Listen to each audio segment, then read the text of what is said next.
गाथा नंबर 96। कर्तृत्व का मूल यानी रूट कॉज कौन है? अज्ञान है।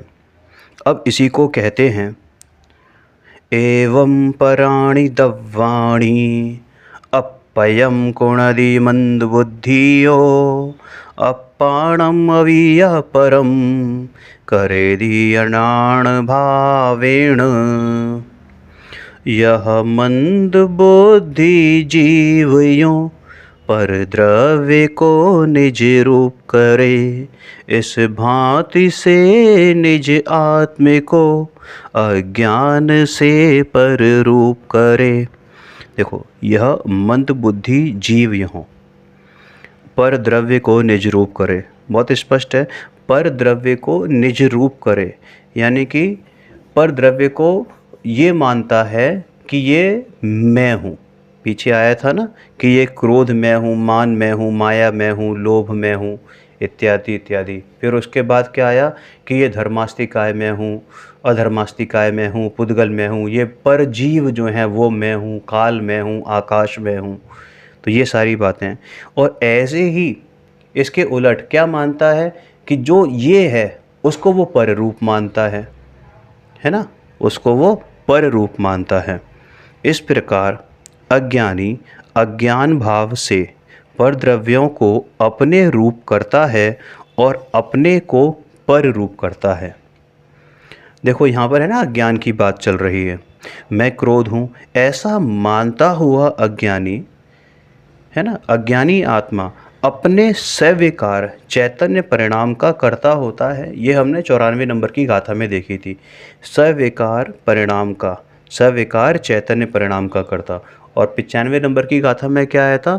सौपाधिक, है ना, सौपाधिक चैतन्य परिणाम का कर्ता। यानी कि जब ये मानता है कि मैं धर्मास्तिकाय, अधर्मास्तिकाय, काल और आकाश और पुद्गल और अन्य जीव ये मैं हूँ। तो इन दोनों में अब डिफरेंस क्या है? तो इन दोनों में डिफरेंस ये है कि पहली गाथा में यानी कि 94 नंबर की गाथा में सविकार चैतन्य परिणाम का करता है और दूसरे में सौपाधिक चैतन्य परिणाम का करता। तो दोनों में ये अंतर है, ठीक है ना। मैं क्रोध हूँ, अब क्यों, अब दोनों में अंतर कैसे हो गया कि देखो, जो पहले वाले हैं वो भाव कर्म हो गए, क्या कि मैं सविकार, सविकार चैतन्य परिणाम।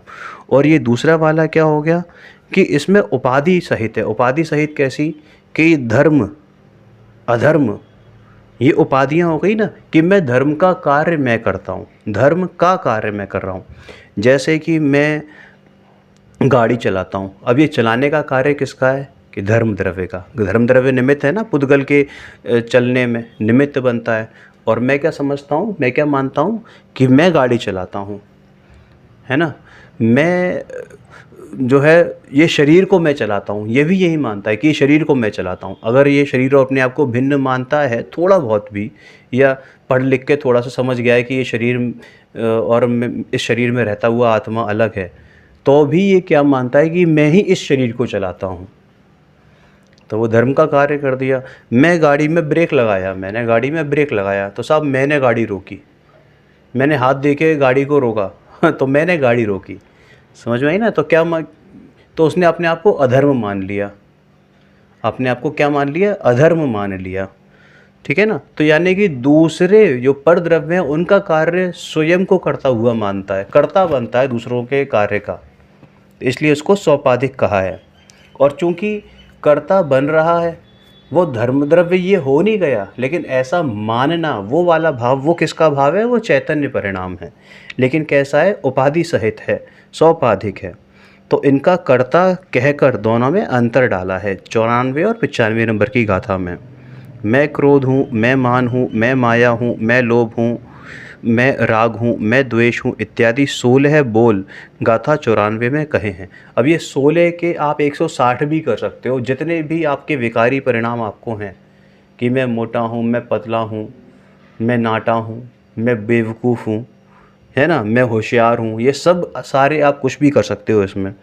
और 95 नंबर की गाथा में मैं अन्य जीव हूँ, मैं पुद्गल हूँ, मैं धर्म हूँ, मैं अधर्म हूँ, मैं आकाश हूँ, मैं काल हूँ, ऐसे 6 द्रव्य। तो ऐसा 95 नंबर गाथा में कहा है। अब अज्ञानी क्या मानता है कि ये बालक मेरा है, पत्नी मेरी, बीवी मेरी, बच्चे मेरे, बेटी मेरी, मकान, दुकान, घर, संपत्ति ये मेरी।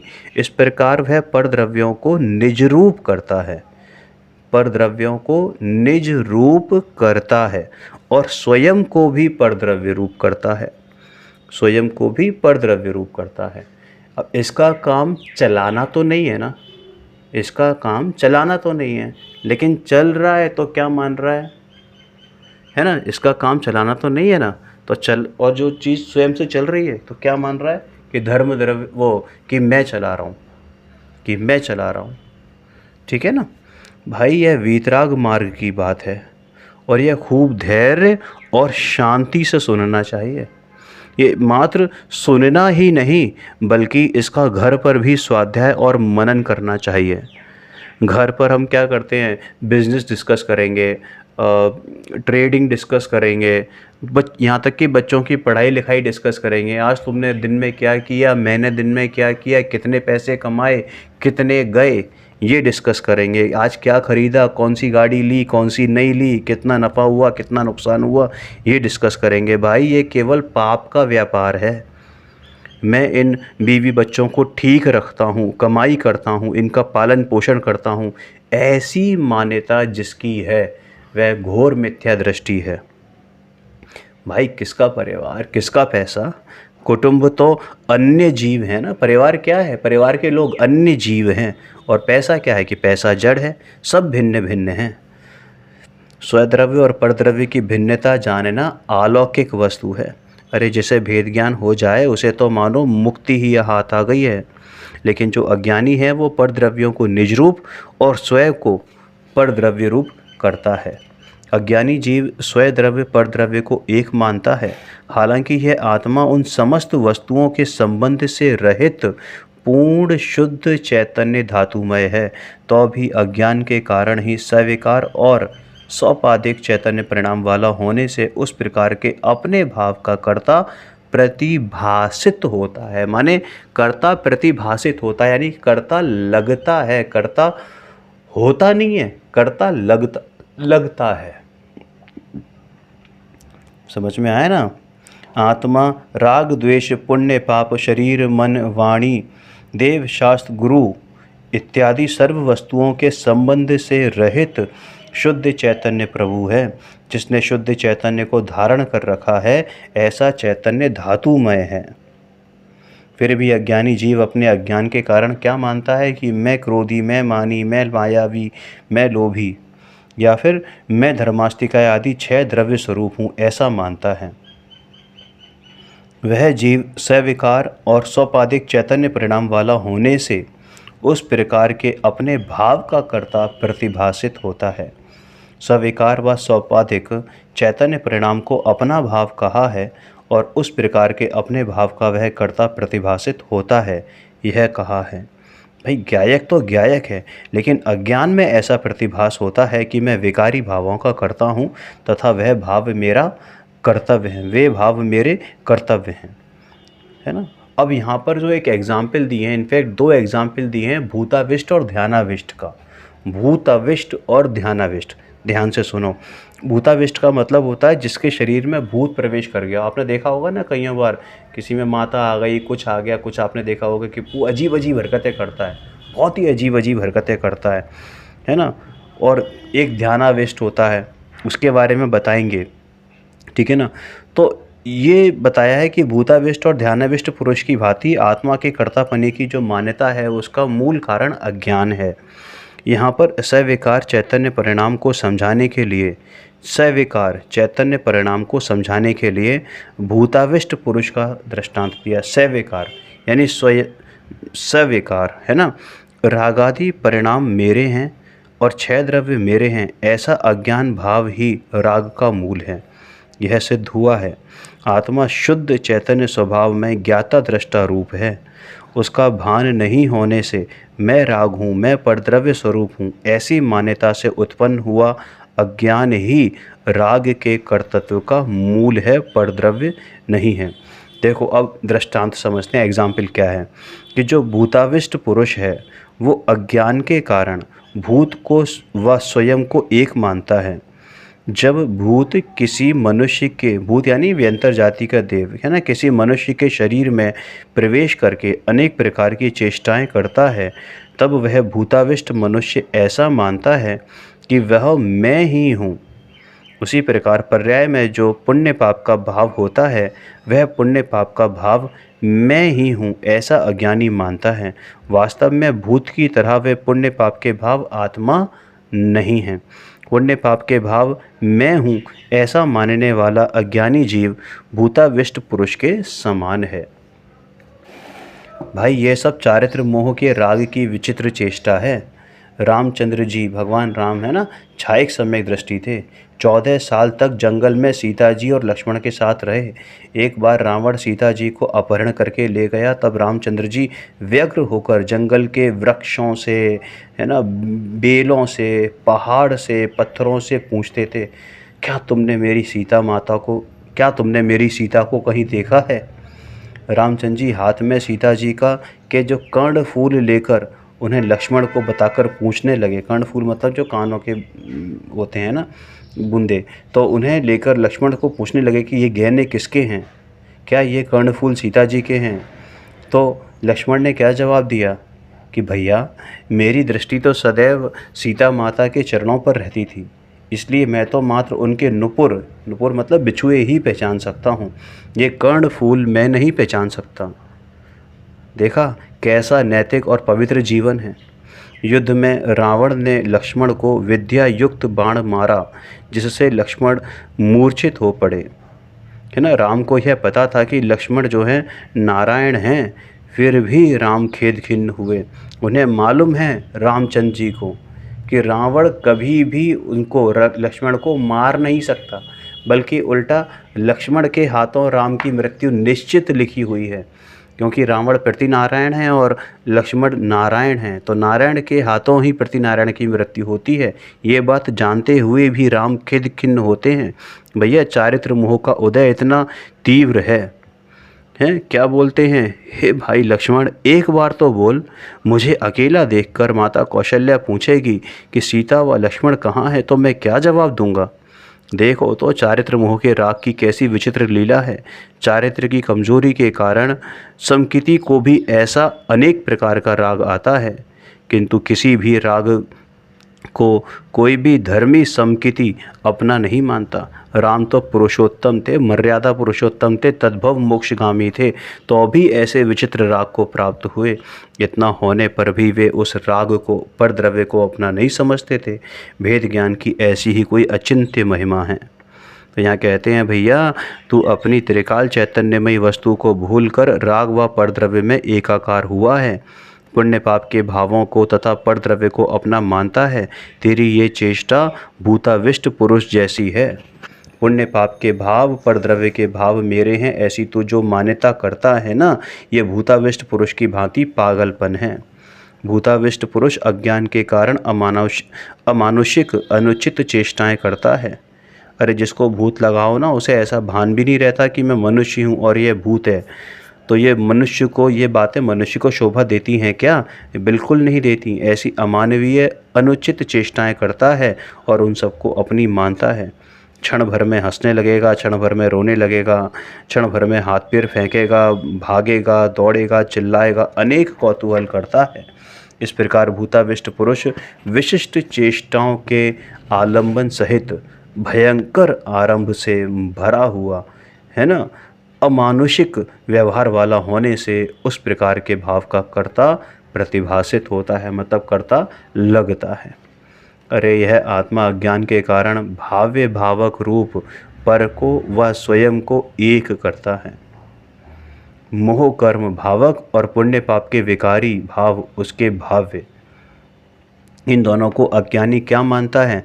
स्वयं से एक रूप, मतलब स्वयं से एक रूप मतलब ये मोह कर्म और विकारी भाव उन दोनों को एक रूप नहीं, ये मानता है कि मैं ही ये हूँ, है ना। ये जो विकारी भाव हैं उनका भावक मैं हूँ ऐसे मानता है, जबकि परमार्थ से निश्चय से तो ये जो मोह कर्म भावक है और शुभाशुभ राग उसका भाव्य है। लेकिन क्या मानता है कि मैं भावक हूँ और ये शुभाशुभ राग मेरे भाव्य हैं। ऐसी अज्ञानी की मान्यता है।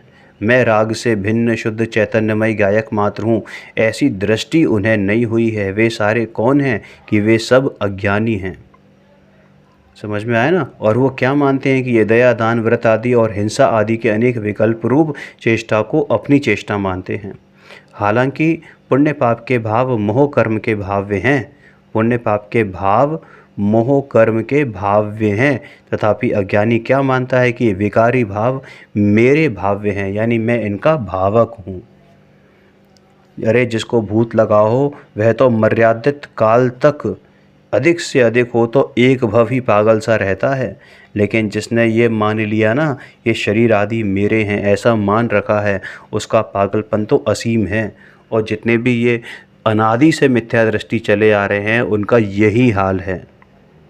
अमर्यादित हैं, अनादि से हैं, यदि सच्ची समझ नहीं की तो अनंत काल तक रहेंगे।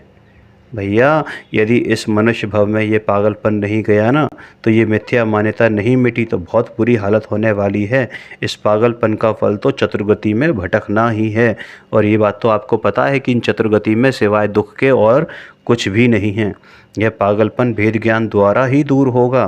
पर में सुख बुद्धि है, इस कारण पर को निज मानने रूप भाव होता है। लेकिन शुद्ध चैतन्यमय सुख धाम निज आत्मा में सुख बुद्धि होने पर, है ना, पर को निज मानने रूप ये पागलपन दूर हो जाता है।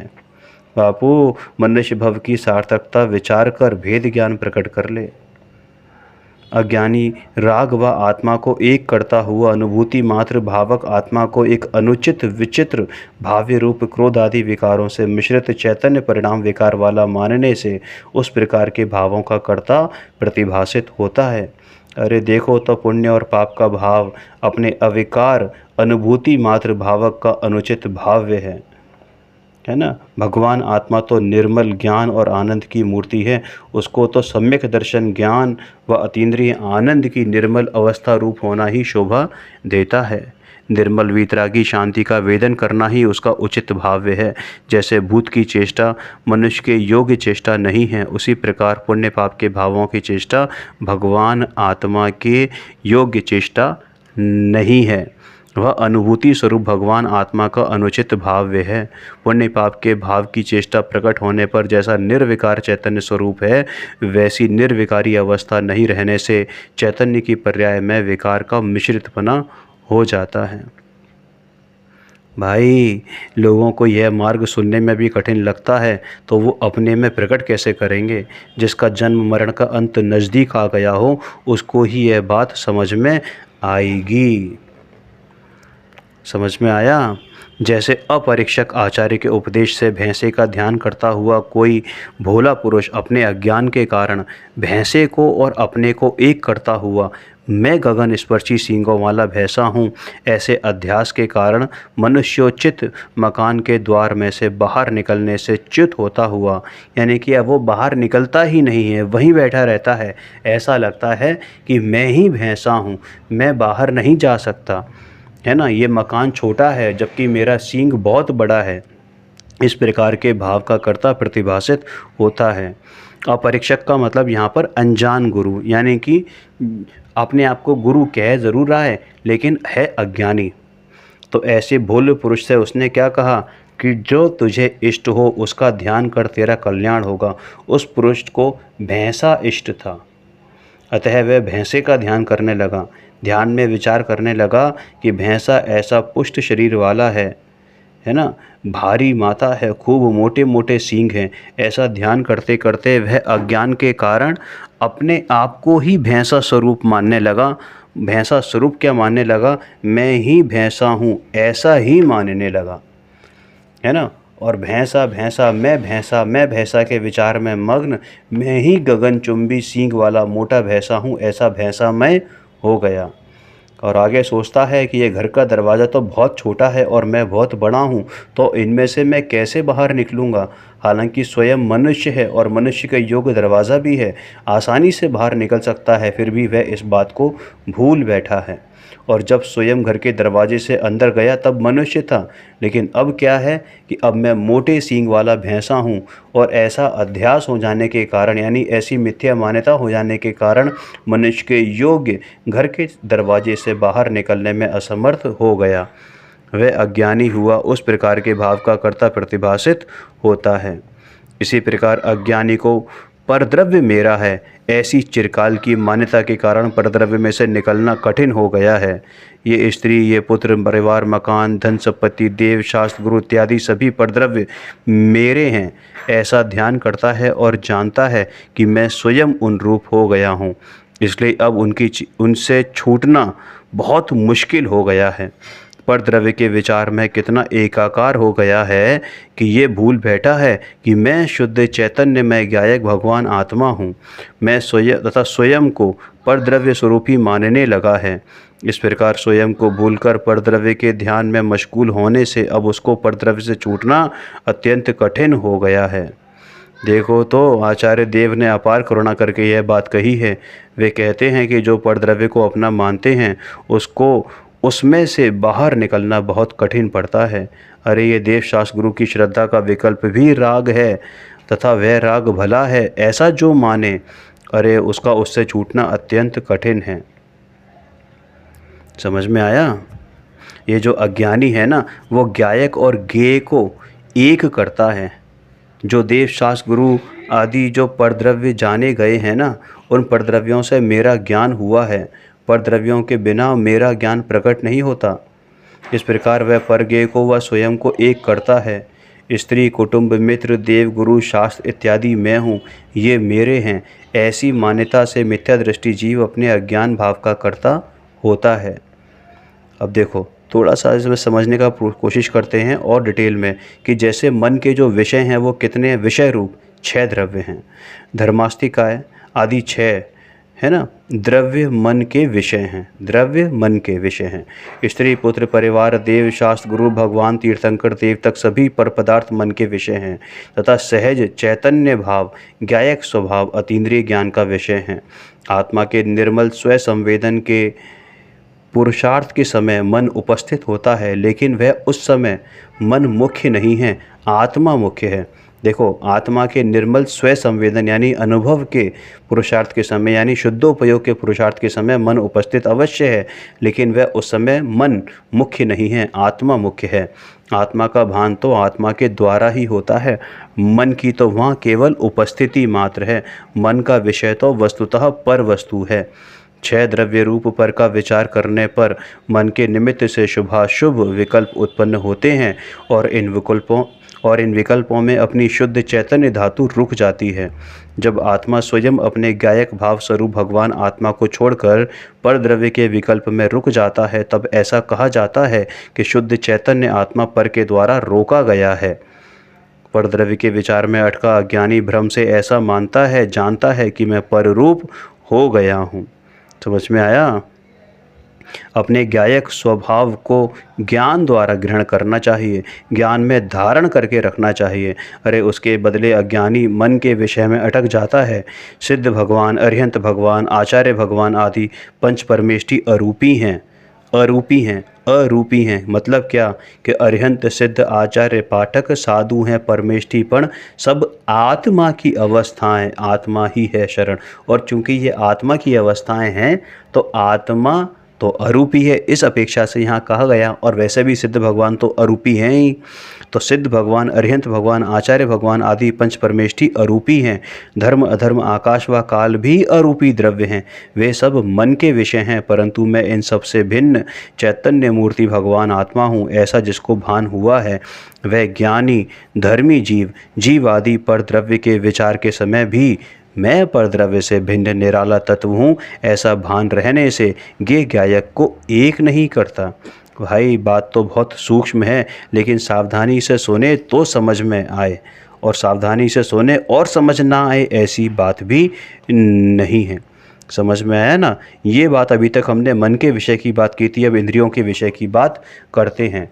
इंद्रियों के विषय कौन कौन से हैं कि स्पर्श, रस, गंध, वर्ण और शब्द द्वारा, है ना, केवल ज्ञान स्वरूप भगवान आत्मा ढक गया है। देखो क्या बताया, केवल ज्ञान स्वरूप, मेरी सामर्थ्य है केवल ज्ञान, मेरे में सर्वज्ञत्व नाम की शक्ति है, मेरी सामर्थ्य बताते हैं ज्ञान का कितना विस्तार हो सकता है कि केवल ज्ञान रूपी सर्वज्ञत्व तक मेरा विस्तार हो सकता है। इंद्रियों के विषय के लक्ष्य से भगवान आत्मा इस अब मेरी ही दृष्टि से ओझिल हो गया है ना। रूपी पदार्थों के लक्ष्य से राग होता है तथा उस राग को और विषय को अपना मानने से केवल ज्ञान स्वरूप भगवान आत्मा ढक जाता है, अर्थात अनुभव में नहीं आता। देखो यहाँ केवल ज्ञान पर्याय की बात नहीं है, ये केवल ज्ञान स्वभाव की बात है, माने मेरे ज्ञान स्वभाव की बात है, सर्वज्ञत्व शक्ति वाली बात है, यहाँ पर्याय स्वभाव की बात है। इंद्रियों के विषय मेरे हैं ऐसे विकल्पों द्वारा शुद्ध ज्ञान स्वरूप परमात्मा मैं स्वयं हूँ, यह अनुभव में नहीं आता है। किसकी वजह से? ऐसे विकल्पों के कारण कि मैं शुद्ध ज्ञान स्वरूप भगवान आत्मा स्वयं हूँ, परमात्मा मैं स्वयं हूँ। अब विकल्पों के कारण नहीं आता या स्वयं के अज्ञानता के कारण नहीं आता? तो कारण है कि स्वयं की अज्ञानता के कारण नहीं आता, क्योंकि अज्ञानता के कारण ही ये विकल्प उत्पन्न होते हैं। अब तीसरी बात क्या आती है कि मृतक कलेवर द्वारा परम अमृत स्वरूप विज्ञान घन स्वयं मूर्छित हो गया है। देखो शरीर को मृतक कलेवर अर्थात मुर्दा कहा है, यानी कि ये शरीर को अपना मान रहा है ना। अब देखो क्या कहा, प्रश्न है यहाँ पर कि परंतु शरीर मुर्दा अभी थोड़े ही है, वह तो मृत्यु के बाद मुर्दा होगा। भाई हमारा शरीर अभी इसी समय मुर्दा है। स्वभाव से देख, शरीर तो स्वरूप से अचेतन है, जड़ है, मुर्दा ही है, लेकिन जीव के संयोगी की अपेक्षा से, यानी कि ये असमान जातीय द्रव्य पर्याय के कारण से इसको सचेतन या जीवित कहा जाता है। वास्तव में तो जीव होते हुए भी शरीर को मृतक कलेवर ही है। अब जीव होते हुए मतलब शरीर जीव नहीं है, लेकिन इस शरीर के अंदर जो जीव है उसके होते हुए भी शरीर तो मृतक ही है, क्योंकि शरीर कभी भी जीव रूप यानी चैतन्य रूप नहीं होता, जीव कभी शरीर रूप नहीं होता। जीव सदा जीव ही है और शरीर सदा शरीर ही है, इस कारण उसको मृतक कलेवर अर्थात मुर्दा कहा है। अरे परम अमृत रूप विज्ञान घन प्रभु आत्मा अज्ञान के कारण शरीर रूप मृतक कलेवर में इस मुर्दे में मूर्छित हो रहा है। अरे इसे रात दिन इस मुर्दा शरीर की कितनी चिंता रहती है, इसे खिलाना पिलाना सुलाना पुष्ट रखना इत्यादि इसकी दिन रात संभाल किया करता है। यह जीव शरीर के लक्ष्य से पर में मूर्छित हो गया है, बेहोश हो गया है। आचार्य भगवान कहते हैं, भाई तू इस मुर्दे में क्यों मूर्छित हो गया है? तू तो अमृत स्वरूप आनंद का नाथ विज्ञान घन प्रभु है।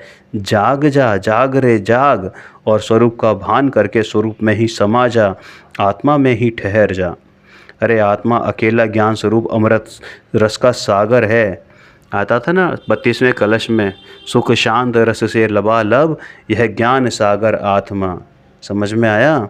तो तू इस मुर्दे में क्यों अटक गया है, इस मुर्दे की रखवाली में क्यों अटक गया है? ये दूध भात मतलब दाल रोटी चावल लड्डू वगैरह के खान पान में जो तू एकाकार हो गया है, ये तेरा अज्ञान है। बादाम की मिंगी से मस्तक ठंडा रहता है इत्यादि बातें जो तू करता है ना। लोगों का मानना होता है कि है ना, गर्मियों में बादाम की मिंगी खिलाते हैं, बादाम की मिंगी रात को भिगो के और सुबह उसको खिलाते हैं तो उससे दिमाग ठंडा रहता है, बुद्धि आती है। भाई ये सब मूढ़पना है, मूर्खता है। अरे तू तो सच्चिदानंद प्रभु अमृत का सागर है, तुझे ये क्या हो गया है? शरीर की सारी चिंताएं छोड़कर अमृत स्वरूप आत्मा का भान कर। अब देखो इसका समराइज़ करते हैं कि यहाँ पर 3 बातें कही थी अभी तक, पूरी सेशन में 3 बातें हुई हैं। मन के विषय और 6 पदार्थों के विचार में ये चैतन्य धातु अटक गया है। 5 इंद्रिय के विषयों में ये केवल बोध यानी ये केवल ज्ञान स्वभावी भगवान आत्मा अटक गया है। और तीसरा क्या है, ये परम अमृत रूप विज्ञान घन स्वभाव इस मृतक कलेवर यानी शरीर में मूर्छित हो गया है। इस प्रकार अज्ञान के कारण जीव इंद्रियों के विषय में, मन के विषय में, शरीर में मूर्छा भाव को प्राप्त होने से इस प्रकार के भाव का कर्ता प्रतिभासित होता है। अर्थात जिस जिस प्रकार का शुभ भाव और शुभ राग आता है उसका वह कर्ता होता है।